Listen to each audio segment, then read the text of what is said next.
Hello everyone! Today I'm back with another Draw This in Your Style challenge. Here is the finished artwork that I made, which I did in watercolor. The materials I'll post down below, and then here is the original artist and her original artwork.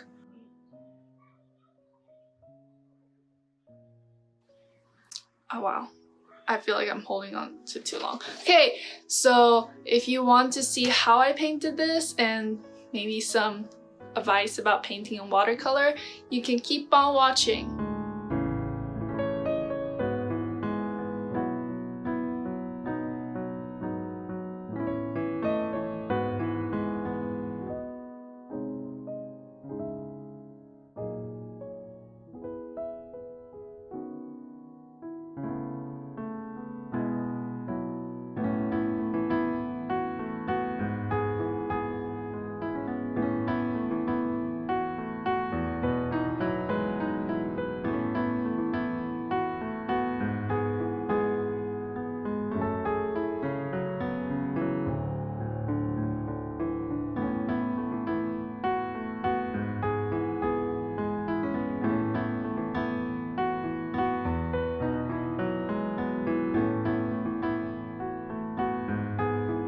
I used wet on wet technique to paint the whale. I first washed over the shape of the whale with water. Then, using a brush loaded with color, I added different shades of blue to create a beautiful fluid effect. This method of painting is known as charging, where you add wet paint to another wet paint. Although you generally have less control with wet on wet painting, you can create sharper edges by first defining the shape with water. Just remember that the paint will always follow the water.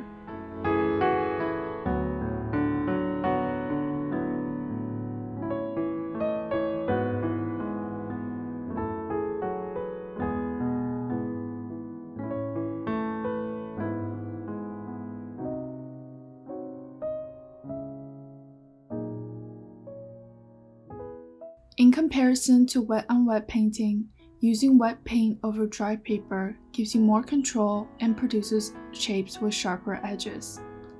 The color also doesn't fade or bleed as much since the pigment is not as diffused compared to wet on wet painting.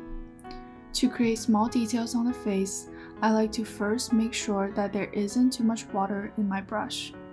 I achieve this by drying off my brush with a paper napkin after I finish mixing a color.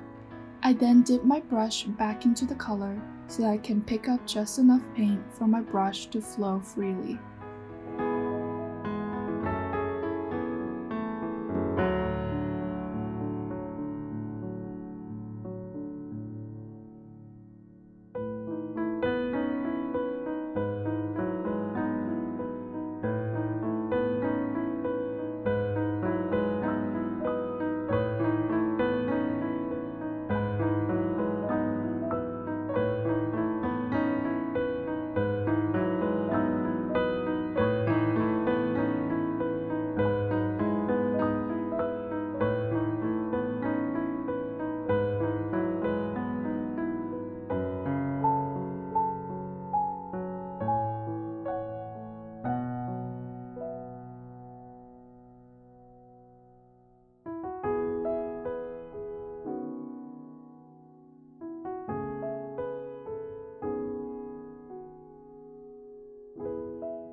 I like to outline the highlights on the hair before painting over the area.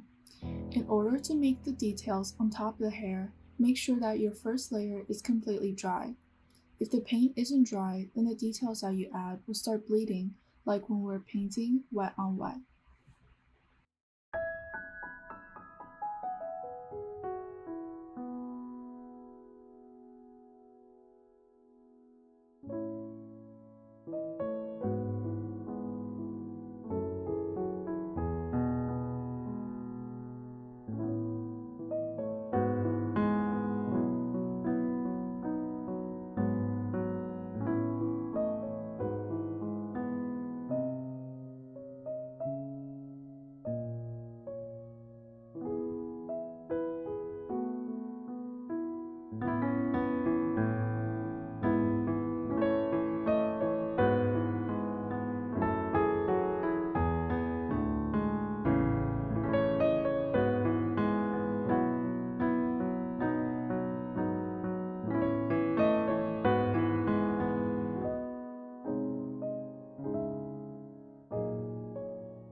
painted the pins on her jacket using gouache paint. Gouache is generally more opaque than watercolor and has a flatter finish to it. Gouache can be more forgiving than watercolor because mistakes can be covered up and it is easily reactivated with water. I use gouache to add finishing touches to the painting, like adding white highlights, or to cover up small mistakes I have made.